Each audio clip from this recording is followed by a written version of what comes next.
Now we shall begin.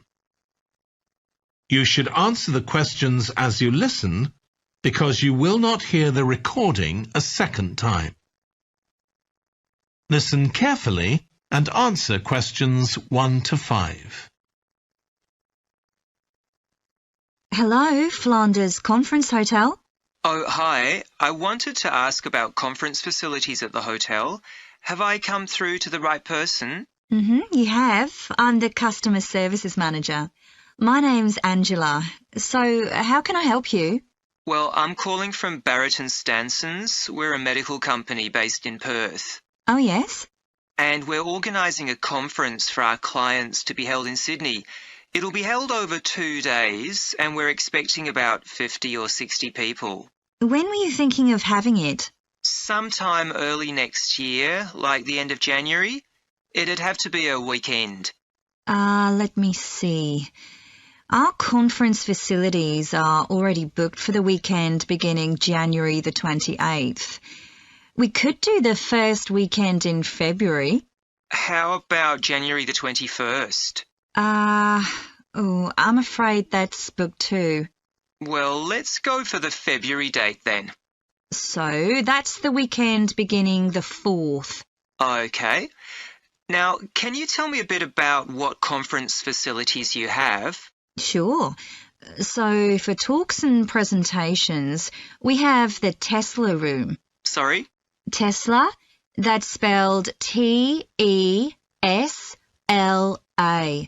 It holds up to 100 people, and it's fully equipped with a projector and so on. How about a microphone? Yes, that'll be all set up ready for you. And there'll be one that members of the audience can use too, for questions if necessary. Fine. And we'll also need some sort of open area where people can sit and have a cup of coffee. And we'd like to have an exhibition of our products and services there as well, so that'll need to be quite a big space. That's fine.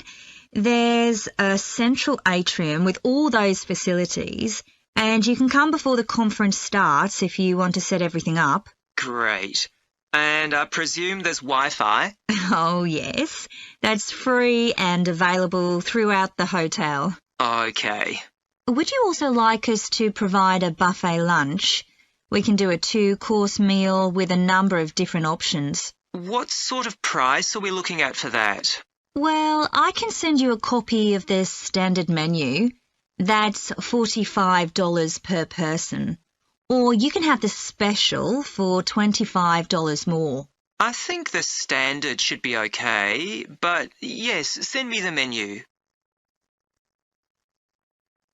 Before you hear the rest of the conversation, you have some time to look at questions 6 to 10.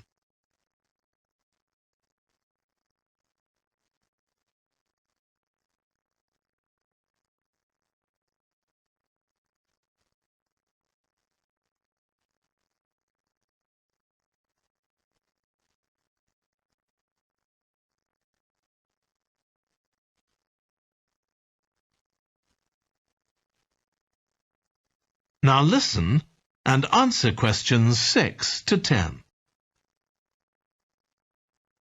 Now, we're also going to need accommodation on the Saturday night for some of the participants. I'm not sure how many, but probably about 25. So what do you charge for a room? Well, for conference attendees, we have a 25% reduction, so we can offer you rooms at $135. Normally, a standard room's $180. And does that include breakfast? Sure. And, of course, guests can also make use of all the other facilities at the hotel. So we've got a spa where you can get massages and facials and so on. And there's a pool up on the roof for the use of guests. Oh, great. Now, what about transport links? The hotel's downtown, isn't it? Yes. It's about 12 kilometres from the airport, but there's a complimentary shuttle bus for guests, and it's only about 10 minutes walk from the central railway station. Okay. Now, I don't know Sydney very well. Can you just give me an idea of the location of the hotel? Well, it's downtown on Wilby Street. That's quite a small street and it's not very far from the sea. And of course, if the conference attendees want to go out on their Saturday evening, there's a huge choice of places to eat. Then, if they want to make a night of it, they can go on to one of the clubs in the area. There are a great many to choose from. Okay. So if we go ahead with this, can you give me some information about how much we're looking at? That is the end of section 1. You now have half a minute to check your answers.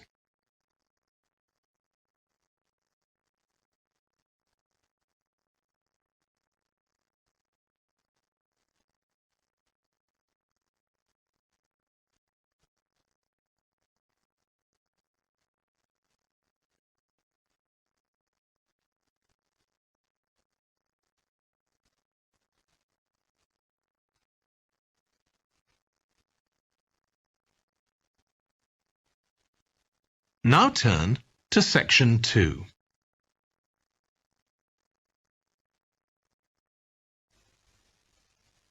Section 2.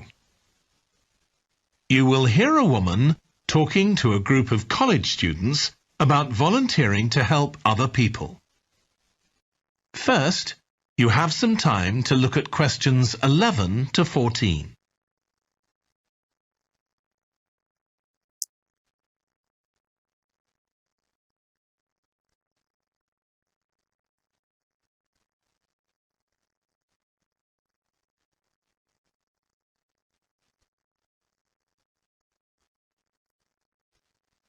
Now listen carefully and answer questions 11 to 14. Good morning. My name's Lucy Crittenden, and I'm the Director of Operations for an organisation that arranges volunteering in this part of the country. I'm hoping I can persuade one or two of you to become volunteers yourselves. Let me start by briefly explaining what we mean by volunteering. Volunteers are teenagers and adults who choose to spend some time unpaid helping other people in some way. Most volunteers devote 2 or 3 hours to this every week, while a few do much more. The people they help may have physical or behavioural difficulties, for example. Volunteers can do all sorts of things, depending on their own abilities and interests. If they're supporting a family that's struggling, for example, they may be able to give them tips on cooking, or recommend how to plan their budget, or how to shop sensibly on their income. They might even do some painting or wallpapering, perhaps alongside any members of the family who are able to do it. Or even do some babysitting, so that parents can go out for a while. The benefit from volunteering isn't only for the people being helped. Volunteers also gain from it. They're using their skills to cope with somebody's mental or physical ill health, and volunteering may be a valuable element of their CV when they're applying for jobs. Employers usually look favourably on someone who's given up time to help others. Significantly, most volunteers feel that what they're doing gives them a purpose in their lives. And in my opinion, they're lucky in that respect, as many people don't have that feeling. Before you hear the rest of the talk, you have some time to look at questions 15 to 20.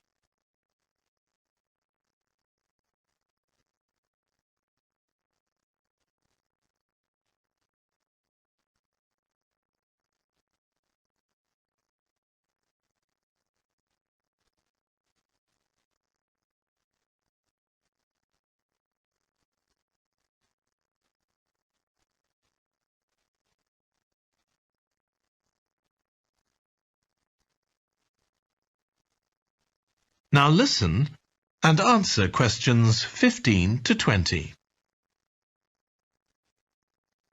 Now I'd like to tell you what some of our volunteers have said about what they do, to give you an idea of the range of ways in which they can help people. Habib supports an elderly lady who's beginning to show signs of dementia. Once a week, they, along with other elderly people, go to the local community centre where a group of people come in and sing. The songs take the listeners back to their youth, and for a little while, they can forget the difficulties that they face now. Our volunteer Consuela is an amazing woman. She has difficulty walking herself, but she doesn't let that stop her. She helps a couple of people with similar difficulties who had almost stopped walking altogether. By using herself as an example, Consuela encourages them to walk more and more. Min visits a young man who lives alone and can't leave his home on his own, so he hardly ever saw anyone. But together they go out to the cinema or to see friends the young man hadn't been able to visit for a long time. Tanya visits an elderly woman once a week. When the woman found out that Tanya is a professional dressmaker, she got interested. Tanya showed her some soft toys she'd made, and the woman decided to try it herself. And now she really enjoys it and spends hours making toys. They're not perhaps up to Tanya's standard yet, but she gains a lot of pleasure from doing it. Alexi is a volunteer with a family that faces a number of difficulties. By calmly talking over possible solutions with family members, he's helping them to realise that they aren't helpless and that they can do something themselves to improve their situation. This has been great for their self-esteem. And the last volunteer I'll mention, though there are plenty more, is Juba. She volunteers with a teenage girl with learning difficulties who wasn't very good at talking to other people. Juba's worked very patiently with her, and now the girl is far better at expressing herself and at understanding other people. OK, I hope that's given you an idea of what volunteering is all about. Now I'd like to talk to you about... That is the end of section 2. You now have half a minute to check your answers.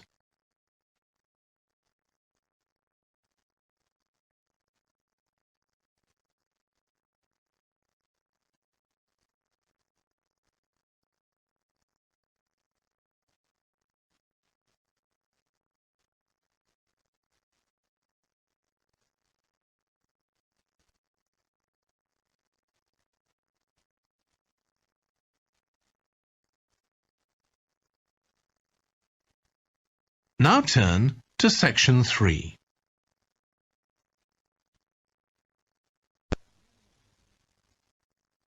Section 3. You will hear a trainee music teacher called Joe talking to his supervisor about the school marching band that he has been given responsibility for. First, you have some time to look at questions 21 to 26.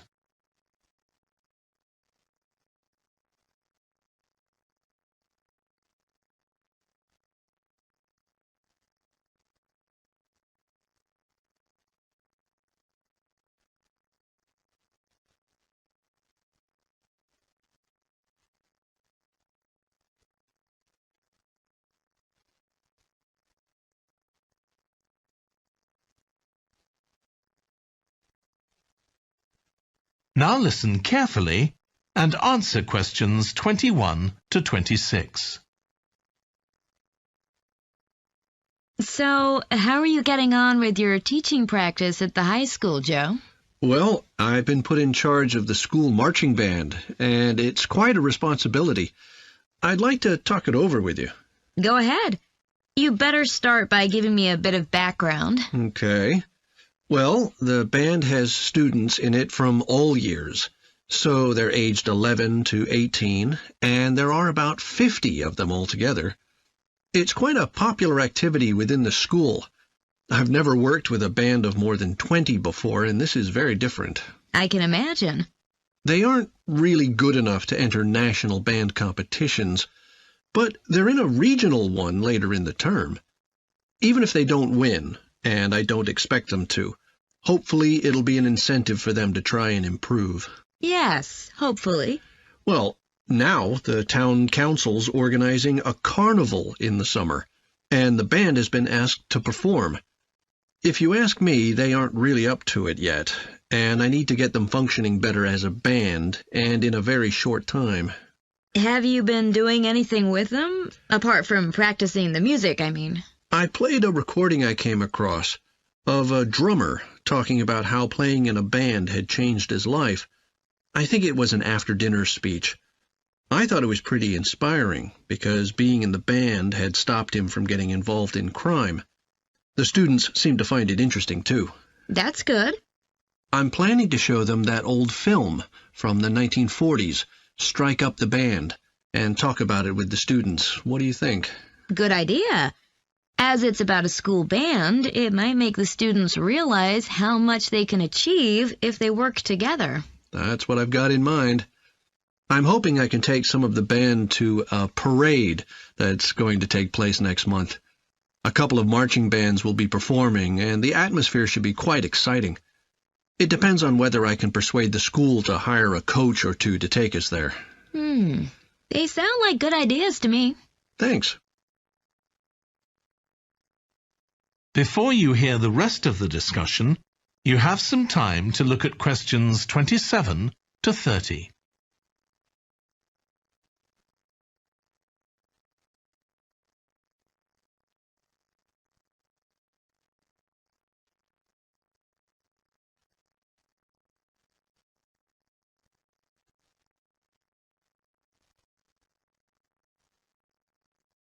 Now listen and answer questions 27 to 30. Can I tell you about a few people in the band who I'm finding it quite difficult to cope with? I'm sure you'll have some ideas about what I can do. Go ahead. There's a flautist who says she loves playing in the band. We rehearse twice a week after school, but she's hardly ever there. Then she looks for me the next day and gives me a very plausible reason. She says she had to help her mother, or she's been ill, but to be honest, I don't believe her. Oh dear. Any more students with difficulties? Plenty. There's a trumpeter who thinks she's the best musician in the band, though she certainly isn't. She's always saying what she thinks other people should do, which makes my job pretty difficult. She sounds a bit of a nightmare. You can say that again. One of the trombonists has got an impressive sense of rhythm and could be an excellent musician, except that he has breathing difficulties, and he doesn't really have enough breath for the trombone. He'd be much better off playing percussion, for instance, but he refuses to give up, so he ends up only playing half the notes. I suppose you have to admire his determination. Maybe.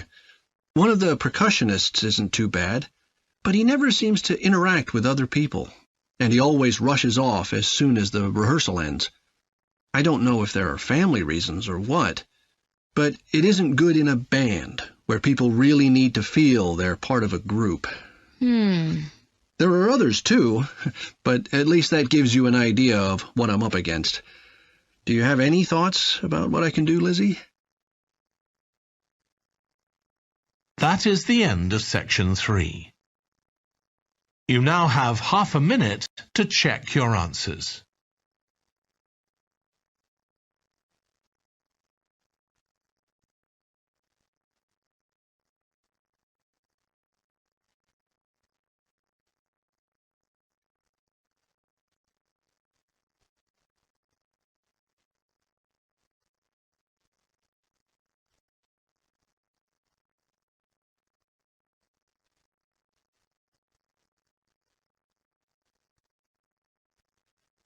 Now turn to section 4.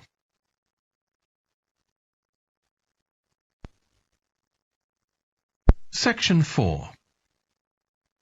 You will hear a British University lecturer in music talking about concerts in an arts festival. First, you have some time to look at questions 31 to 40.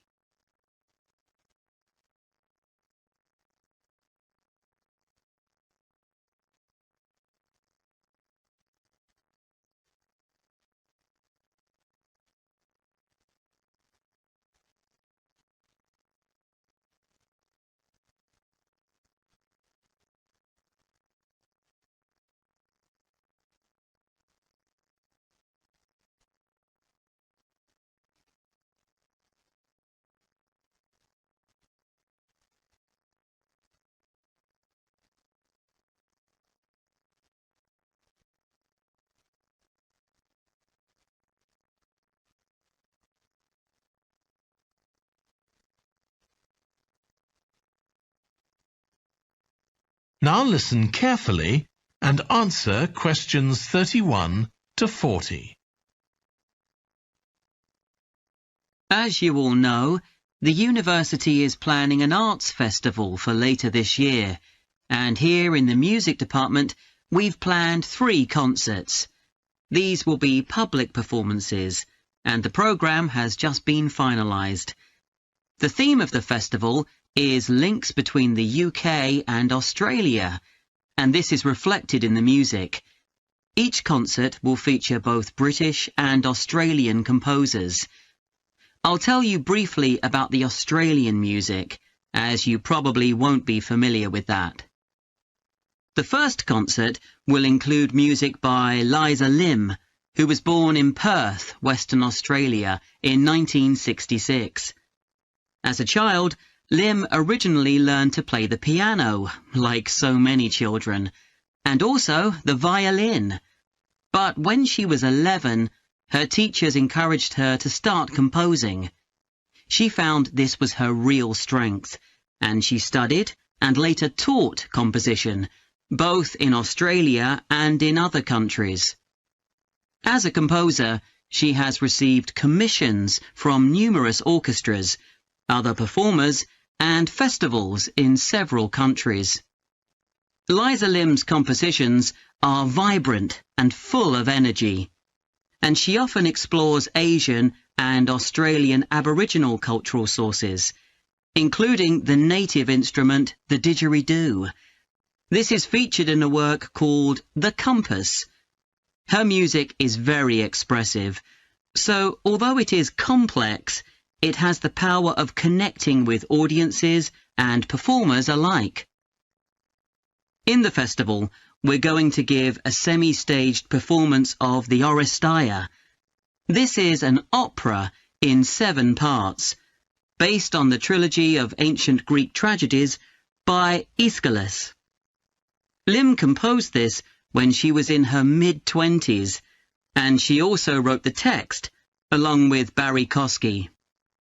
It's performed by 6 singers, a dancer, and an orchestra that, as well as standard orchestral instruments, includes electric guitar and a traditional Turkish stringed instrument. Lim wrote that because the stories in the tragedies are not easy to tell. The sounds she creates are also disturbing, and they include breathing, sobbing, laughing, and whistling. The work lasts around 75 minutes, and the rest of the concert will consist of orchestral works by the British composers Ralph Vaughan Williams and Frederick Delius.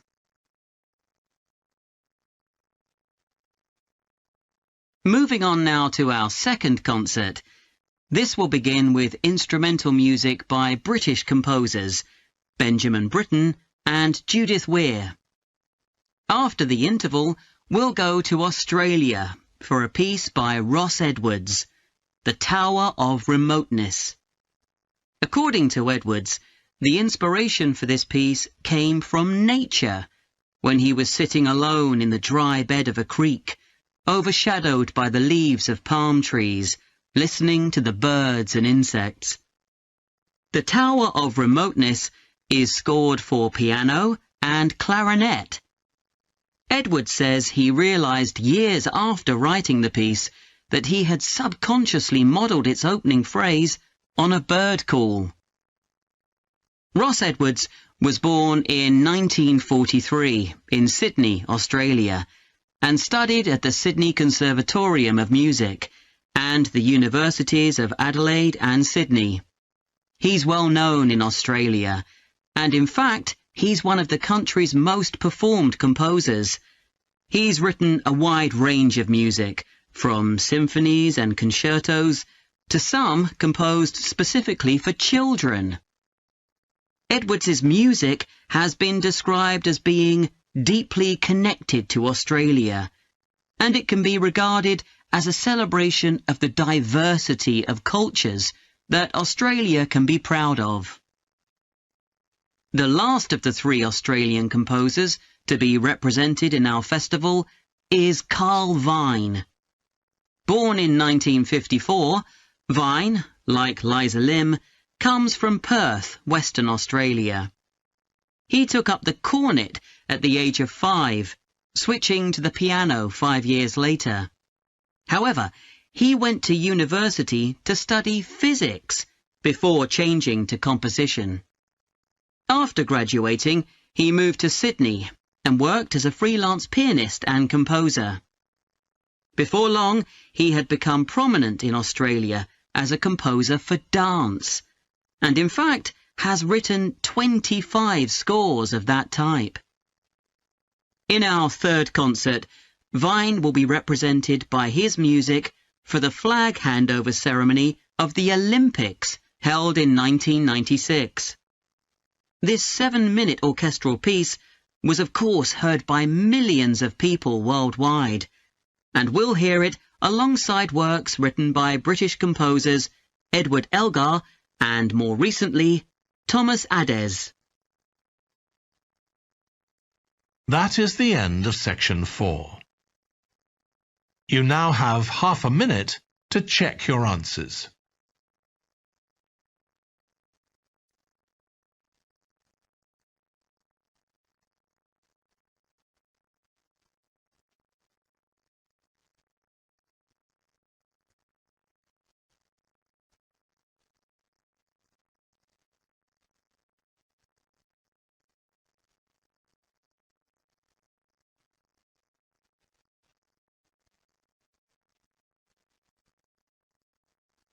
That is the end of the listening test.